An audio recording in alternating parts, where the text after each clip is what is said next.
আসসালামু আলাইকুম। এডুকেশনের পক্ষ থেকে আপনাদেরকে জানাই শুভেচ্ছা। আজকে আমি রসায়নের সপ্তম অধ্যায় রাসায়নিক বিক্রিয়ার একটা বোর্ড কোশ্চেন সলভ করাবো আপনাদেরকে।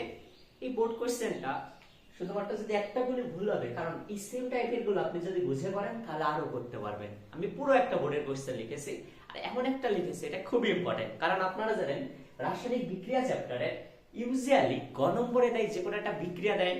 বিক্রিয়া দেয় বলে এটা কোন ধরনের বিক্রিয়া বিশ্লেষণ করো, অথবা কি দিতে পারে বলে যে এটা জারণ বিজারণ কিনা।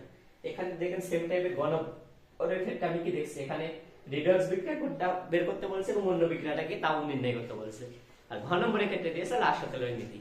সো খুবই ইম্পর্টেন্ট এটা, কিন্তু আপনারা যদি এটা ভালো করে ক্লাসটা আজকে করেন তাহলে কিন্তু আশা করি এই অধ্যায়ের সৃজনশীল আপনার এই সেম টাইপেরটা আপনি পরীক্ষায় পাবেন এবং করতেও পারবেন ইনশাআল্লাহ। ফার্স্ট কোশ্চেনটা দেখি। ফার্স্ট আমরা উদ্দীপকটা দেখি। উদ্দীপকে দেখেন কিছু বিক্রিয়া দেওয়া আছে, তিনটা বিক্রিয়া দেওয়া আছে। এখন ওকে ক আর খ তো বিক্রিয়ার সাথে সম্পৃক্ত থাকে ইউজুয়ালি। সো আমি ক আর খ দেখি। ক বলছে আকরিক কাকে বলে। আকরিক জিনিসটা হচ্ছে যে আমরা বিভিন্ন ধরনের খনিজ দেখতে পাই। খনিজ বলতে কি খনি বলে না, যে সকল খনিজ থেকে আমরা লাভজনক ধাতু নিষ্কাশন করতে পারি। সাপোজ একটা আমরা মনে করেন কোনো একটা জমিতে খনি পেলাম, খনি বলতে কি গ্যাসের খনি, কিন্তু এখান থেকে আপনাকে দেশে এত পরিমাণে গ্যাস আছে, আপনি যদি তোলেন প্রচুর পরিমাণে লাভ হবে। আর দেখা যাচ্ছে এমন হলো যদি লাভ হয় তাহলে সেটা আকরিক হবে। আর এমনও তো হতে পারে একটা খনি পেয়েছেন, আপনার যত রকমের জিনিসপত্র আছে অর্থাৎ যন্ত্র আছে, আপনার পুরো মেশিন টেকনিক সব আনলেন, আনার পর তুলছেন, দেখছেন যে তুলে দেখছেন খুবই অল্প পরিমাণের পেলেন, অর্থাৎ আপনার ওইটা নিষ্কাশন করতে আর বেশি খরচ হয়ে গিয়েছে, তাহলে তো লাভজনক হচ্ছে না। লাভজনক না হলে আকরিক হবে না, আর যদি লাভজনক হয় তাহলে সেটা কি হবে, আকরিক হবে। তাহলে কিন্তু ক নম্বর প্রশ্নটা আপনারা বুঝতে পারছেন। খ নম্বরে আসছে ওই যে পিঁপড়ের কামড়ের স্থানে চুন ব্যবহার করলে কোন ধরনের বিক্রিয়া ঘটে। একটা দেখেন, যখন আমাদেরকে পিঁপড়া বলেন বা মৌমাছি বলেন বা কোন ধরনের পোকা জাতীয় জিনিস যদি আমাদেরকে কামড় মারে, তাহলে সেখানে কি হয় বলেন তো, জ্বালা যন্ত্রণা করে। এখন এই জ্বালা যন্ত্রণা নিবারণের জন্য বা ফুলেও যায় অনেক সময় জলে, তাই না, এটা নিবারণের জন্য আমরা ওখানে চুন প্রয়োগ করি। যদি আমরা চুন প্রয়োগ করি তাহলে কি হয় দেখেন, ফার্স্টে পিঁপড়ার কামড়ে ইউজুয়ালি এক ধরনের অ্যাসিড থাকে, পিঁপড়া অথবা বিভিন্ন ধরনের পোকাও কামড় দিতে পারে। এবং যখন চুন প্রয়োগ করছি তখন সেখানে আমরা কি দিই, ক্ষার প্রয়োগ করছি, এবং অ্যাসিড আর ক্ষার মিলে কি হয় বিক্রিয়া করে সেখানে কি করে প্রশমন করে দেয়, অর্থাৎ লবণ এবং পানি তৈরি করে দেয়, অর্থাৎ প্রশমন হয়ে যায়, লেভেল হয়ে যায়, সেই জন্য আমরা ব্যথাটা কম পাই। এখন তাহলে বলেছে কোন ধরনের বিক্রিয়া করে, প্রশমন বিক্রিয়া ঘটে। কারণ কি, যেহেতু অ্যাসিড আছে কোন পোকা বা পিঁপড়ার কামড়ে, আর ওখানে চুন প্রয়োগ করছি, তার মানে ক্ষার প্রয়োগ করছি। তাহলে এই ক্ষেত্রে যদি সিমিলার একটা জিনিস বলি, আপনারা হচ্ছে একটা কাজ করতে পারেন। দেখেন এখানে একটা প্রশমন বিক্রিয়ার উদাহরণ দেওয়া আছে। কোনটা, প্রথমটা, এটা দেখেন, এটা ধরেন অ্যাসিড। সাপোজ মনে করেন পিঁপড়ার কামড়ে এক ধরনের অ্যাসিড আছে, এবং ওখানে যখন চুন প্রয়োগ করছি ক্যালসিয়াম অক্সাইড, আপনারা দেখাও দিতে পারেন, অর্থাৎ HCl আর ক্যালসিয়াম অক্সাইড দিয়ে দেখিয়েও দিতে পারেন, বা ওইটা দিয়ে দেখালেও হবে। তাও আমি একটু দেখাই আপনাদেরকে। মনে করেন সাপোজ পিঁপড়া যখন কামড় দিল, সেখানে এক ধরনের অ্যাসিড থাকে, তাই না, তাহলে মনে করেন আমি HCl অ্যাসিড পেলাম। আর ওখানে যখন চুন দিই অর্থাৎ ক্যালসিয়াম অক্সাইড দিই, তাই না, ক্যালসিয়াম অক্সাইড যখন আমি ব্যবহার করছি চুনটা, তখন কি করে দেখেন, এই ক্যালসিয়াম আর ক্লোরিন মিলে কি হচ্ছে, CaCl2 এক ধরনের লবণ তৈরি করছে, আর O আর H মিলে কি হয়ে যায়, H2O, পানি তৈরি হয়ে যায়। অর্থাৎ কি পানি হয়ে গেল দেখেন, একটা লবণ তৈরি হলো আর একটা পানি তৈরি হলো, তাই না। তাহলে আমি বলতে পারি যে কি, কোন ধরনের বিক্রিয়া ঘটছে, এখানে প্রশমন বিক্রিয়া ঘটছে। কারণ কি, যে বিক্রিয়ায় অ্যাসিড এবং ক্ষার, এ দেখেন এটা অ্যাসিড আর এটা কি ক্ষার, তাই না, অ্যাসিড আর ক্ষার বা বেস বলে ইংলিশে যেটাই হোক, এই যে অ্যাসিড আর ক্ষার মিলে যদি লবণ এবং পানি তৈরি হয়, তাহলে সেটা আমরা কি বলতে পারি, সেটা বলতে পারি প্রশমন বিক্রিয়া। তাহলে খ নম্বর প্রশ্নটার সমাধানও কিন্তু হয়ে গেল। এখন আছে গ নম্বরটা, খুব ইম্পর্টেন্ট। গ এবং ঘ এটা একটু বুঝতে হবে, না বুঝলে কিন্তু করতে পারবেন না। আগে বলতেছি, গ নম্বরের ক্ষেত্রে যদি প্রশ্ন করেন, বলছে উদ্দীপকের 1 ও 2 নম্বর বিক্রিয়ার মধ্যে কোনটি রিডক্স বিক্রিয়া ব্যাখ্যা করে। তাহলে আমি ফার্স্টে 1 নম্বর বিক্রিয়াটা দেখি। 1 নম্বর বিক্রিয়া দেখেন, এটা কি আছে, সোডিয়াম হাইড্রোক্সাইড, এটা কি, এটা ক্ষার, তাই না, HCl, এটা কি অ্যাসিড, ক্ষার আর অ্যাসিড বিক্রিয়া করে কি করেছে, এটা লবণ তৈরি করেছে, সোডিয়াম ক্লোরাইড, আমরা যেটা খাই সেটা সোডিয়াম ক্লোরাইড। আর কি পানি, অর্থাৎ অ্যাসিড এবং ক্ষারের বিক্রিয়ায় লবণ ও পানি তৈরি করলে তাকে কি বিক্রিয়া বলে, প্রশমন বিক্রিয়া বলে। আর আমরা জানি প্রশমন বিক্রিয়া কি, রিডক্স বিক্রিয়া হয়, হয় না। রিডক্স বিক্রিয়া হতে হলে ইউজুয়ালি 4টা বিক্রিয়া রিডক্স বিক্রিয়া হয়। কোন 4টা, যদি সংযোজন, প্রতিস্থাপন, বিয়োজন এবং দহন এই চারটা বিক্রিয়া যদি হয়, চারটার মধ্যে যে কোনো একটা হলে সেটা কি হবে, মাস্ট মনে রাখবেন ওটা রিডক্স বিক্রিয়া বা জারণ বিজারণ বিক্রিয়া হবে। আমি কি কি বললাম, চারটা জিনিসের নাম বলি। যদি চারটা বিক্রিয়া হয়, কন্ডিশন রিডক্স হওয়ার মনে করেন কন্ডিশন, সোজা কথা, রিডক্সের কন্ডিশন হচ্ছে চারটা। এক নম্বর সংযোজন হওয়া লাগবে, তাহলে সংযোজন বিক্রিয়া, সংযোজন। তারপরে কি বিয়োজন বা বিযোজন যাই বলেন। আর 3 নম্বর কি হতে হবে, প্রতিস্থাপন। যদি এই চারটা বিক্রিয়ার মধ্যে কোনো একটা পান তাহলে সেটা কি হবে, রিডক্স বিক্রিয়া। 4 নম্বর দহন, মনে রাখবেন এই চারটা বিক্রিয়ার মধ্যে হলে তাহলে সেটা কি হবে, রিডক্স বিক্রিয়া। তাহলে 2 নম্বর বিক্রিয়াটা দেখি, ম্যাগনেসিয়াম আর অক্সিজেন কোনো কিছুর সাথে অক্সিজেনের বিক্রিয়া করাকে কি বলে, দহন বিক্রিয়া বলে। আমরা কিন্তু প্রিভিয়াস এই চ্যাপ্টার যখন করেছি, কয়েক ক্লাসটা নিয়েছি, তখন কিন্তু সবকিছু বিস্তারিত বলেছি। তারপরেও যদি আপনারা না বুঝেন, ক্লাসের লিংক তো সবকিছু দেওয়াই থাকছে একটা ইয়েতে, আপনারা সেখান থেকে দেখে নেবেন। তাহলে এটা কি দহন বিক্রিয়া পাচ্ছে, তাই না, ম্যাগনেসিয়াম আর অক্সিজেনের বিক্রিয়া। তাহলে বলবো যে এটা কি রিডক্স বিক্রিয়া। এখন রিডক্স বিক্রিয়া হলে তো জারণ বিজারণ ঘটবে, তাই না। এখন জারণ বিজারণটা আমরা কিভাবে দেখাতে পারি বলেন তো। জারণ বিজারণটা ফার্স্টে করার জন্য একটা কাজ করতে পারি, দেখেন হচ্ছে ম্যাগনেসিয়াম এবং অক্সিজেন, তাই না। তাহলে এইভাবে আছে, দেখেন 2Mg+O2 বিক্রিয়া করে কি হয়, 2MgO, রাইট। দেখেন এটা কিন্তু হয়েছে। এখন আমি এখান থেকে রিডক্স বিক্রিয়া হয়েছে কিনা, যার জন্য কি দেখবো, ইলেকট্রনের স্থানান্তর ঘটেছে কিনা। তাহলে ইলেকট্রনের স্থানান্তর কি জানি আমি, দেখেন এটা ম্যাগনেসিয়াম কি একটা অণু বা পরমাণু আকারে থাকে, তার মান কি হয় 0। দেখেন এখানে পরমাণু আকারে রয়েছে, এখানে অণু আকারে রয়েছে অক্সিজেন, তাই এর মানটা কি হবে 0। কিন্তু এখানে যখন বিক্রিয়া করেছে, দেখেন অক্সিজেনে -2 হয়, এখানে যদি -2 হয় তাহলে ম্যাগনেসিয়াম কি হবে +2, কারণ দুইটা মিলে কি বানাতে হবে, 0 বানাতে হবে। তাহলে একটা জিনিস দেখেন, ম্যাগনেসিয়ামের ক্ষেত্রে কি হয়েছে আর অক্সিজেনের ক্ষেত্রে কি হয়েছে সেটা দেখেন। ম্যাগনেসিয়াম 0 ছিল, +2 হয়েছে, দেখেন কম থেকে বেশি গিয়েছে, তাই না। তাহলে এটা কি হয়েছে, জারণ ঘটেছে। তাহলে জারণের ক্ষেত্রে কিভাবে লিখতে পারেন, যেহেতু দুটো ম্যাগনেসিয়াম আছে, তাই না, তাহলে এইভাবে 2Mg কি করেছে, দেখেন এখানে যে 2Mg প্লাস হয়ে গিয়েছে, তাই না, 2Mg+2 হয়ে গিয়েছে। যেহেতু এক একটা দুইটা করে দান করছে, তাহলে দুইটা কয়টা করবে, চারটা ইলেকট্রন দান করবে। তাহলে কি হবে 4e-। এটা কিন্তু কি হয়ে গেল, জারণ হয়ে গেল।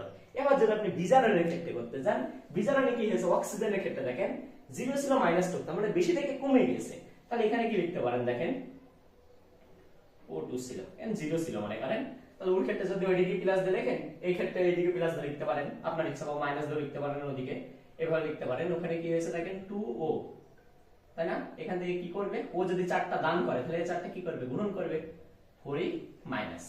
তাহলে অক্সিজেন কি করছে, চারটি ইলেকট্রন গ্রহণ করছে, আর ও চারটি ইলেকট্রন কি করেছে, ত্যাগ করেছে। আপনারা চাইলে এখানে কি এটা দিয়েও দিতে পারেন, -2, ইচ্ছা, কোনো সমস্যা নাই।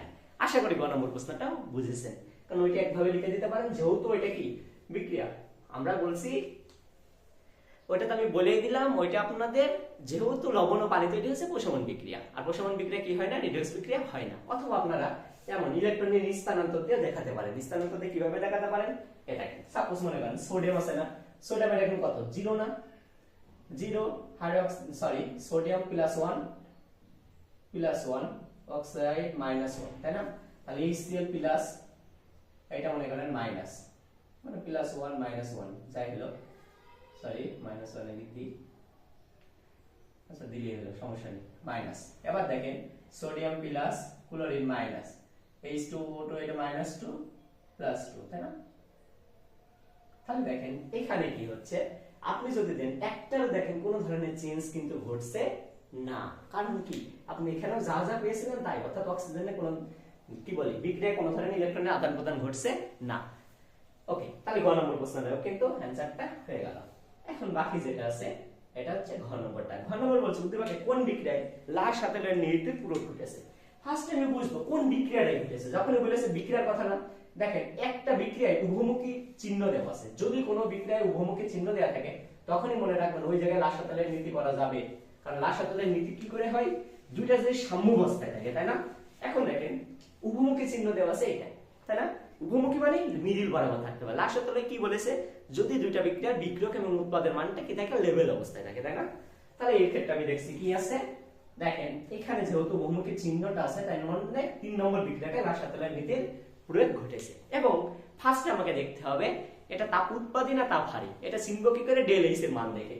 তাহলে দেখেন এই ডেল এইচ এর মান -92 আছে, ডেল এইচ এর মান যদি -92 থাকে তাহলে সেই বিক্রিয়াটা কি হয়? তাপ উৎপাদী বিক্রিয়া হয়। কারণ আমরা এই মানটা দেখে কিন্তু চিনতে পারি এটা তাপ উৎপাদী না তাপ হারি।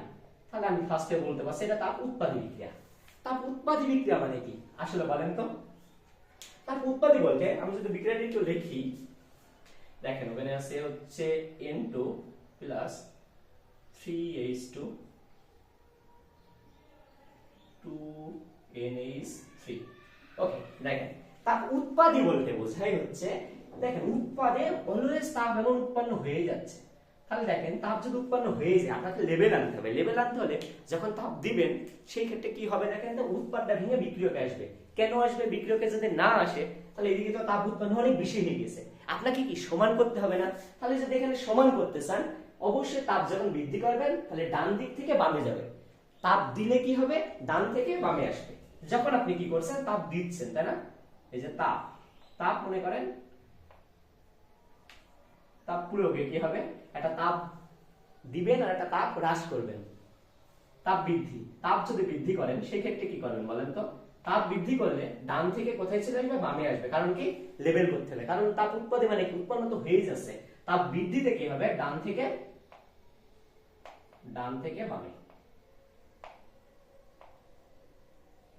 আচ্ছা, ঠিক একই রকম কেস দেখেন, তাহলে যদি তাপ হ্রাস করেন এটা কি করবেন? আবার তাপ মনে করেন হ্রাস করবেন। হ্রাসের ক্ষেত্রে কি হবে বলেন তো?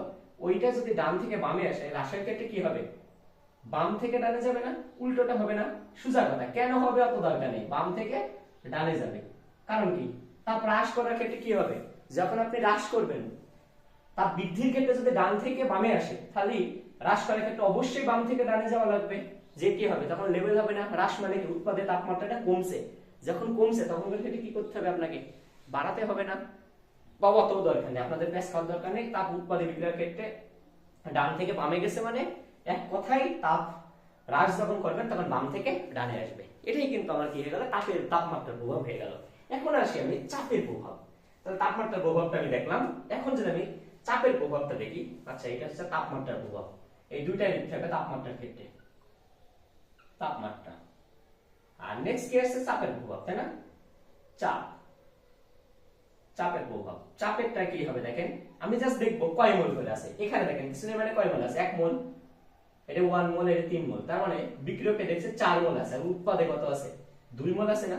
তাহলে দেখেন আপনি যদি চাপ বৃদ্ধি করেন তাহলে সমান বানাতে হলে কি করতে হবে দেখেন তো? ফার্স্ট আমি দেখছি বিক্রিয়কে 4 আছে, উৎপাদে 2 আছে। তাহলে দুটো লেভেল করতে হলে মানে 3 3 বানাতে হলে অবশ্যই এই যে বিক্রিয়কটা ভেঙে উৎপাদে নিতে হবে। অর্থাৎ বাম থেকে কোথায় যাবে? ডানে যাবে না? চাপ যদি বৃদ্ধি করেন তাহলে কি? চাপ যখন আপনি কি করবেন? বৃদ্ধি বা চাপ বাড়ালে, চাপ বৃদ্ধি অথবা বাড়ালে কি হবে? বাম থেকে ডানে যাবে, তাই না? বাম থেকে ডান। দেখ এইটাও কিন্তু আপনারা বুঝলেন। তাহলে বাম থেকে ডানে যাবে। চাপ যদি হ্রাস করি, চাপ মনে করেন এবার আপনি কি করতে চাচ্ছেন? হ্রাস করতে চাচ্ছেন। চাপ হ্রাস করলে কি হবে? চাপটা হ্রাস করতে চান, হ্রাস করলে উল্টোটা হবে না? উল্টো যদি হয় অর্থাৎ কি হবে? ডান থেকে বামে, রাইট? ডান থেকে বামে। ওইটা বাম থেকে ডানে গেল আর এটা ডান থেকে বামে যাচ্ছে। আশা করি আপনারা এই জিনিসটা বুঝেছেন। চাপের প্রভাবটাও আপনারা কিন্তু খুব ইজিলি বুঝে গিয়েছেন। এখন আরেকটাই আছে তাপমাত্রার প্রভাব গেল, চাপের প্রভাব গেল, আরেকটা কি যায়? ঘনমাত্রার প্রভাব। ঘনমাত্রার প্রভাবটা আমি সহজে বলে দিই। তাপ উৎপাদে হারি হোক ডাজেন্ট ম্যাটার। যদি বিক্রিয়কের পরিমাণ বাড়ান তাহলে উৎপাদে বৃদ্ধি পাবে, আর উৎপাদের পরিমাণ যদি বাড়ান তাহলে বিক্রিয়কের পরিমাণটা বাড়বে। তাহলে হ্রাস করলে কি হবে? যেদিকে হ্রাস করবেন তার অপোজিট দিকে কি হবে? হ্রাস করার কথা দরকারই নেই, কারণ ঘনমাত্রার ক্ষেত্রে শুধুমাত্র একটাই দেবেন, বিক্রিয়কে বাড়ালে উৎপাদে বাড়বে, আর যদি উৎপাদে বাড়ান তাহলে বিক্রিয়ক বাড়বে, অপোজিটটা। আশা করি আজকের সৃজনশীলটা আপনারা খুব সুন্দরভাবে বুঝেছেন। তাহলে ক খ গ ঘ যেটা আছে চারটাই কিন্তু বুঝাই দিলাম। এখান থেকে কিন্তু আপনাদের 10 মার্ক। আর এইটা যদি আপনারা মন দিয়ে বুঝেন আজকের ক্লাসটা, তাহলে সেম টাইম যেটাই দিক না কেন আপনারা পারবেন ইনশাআল্লাহ। আপনারা এডুকেশনে নিয়মিত ক্লাস করুন, এই ধরনের সৃজনশীল প্র্যাকটিস নিয়মিত করা হবে। সকালে ভালো থাকুন। আজকের ক্লাস এই পর্যন্তই। আর আপনাদের ফ্রেন্ডদেরকে আমাদের এডুকেশন ইনভাইট দিন। আসসালামু আলাইকুম।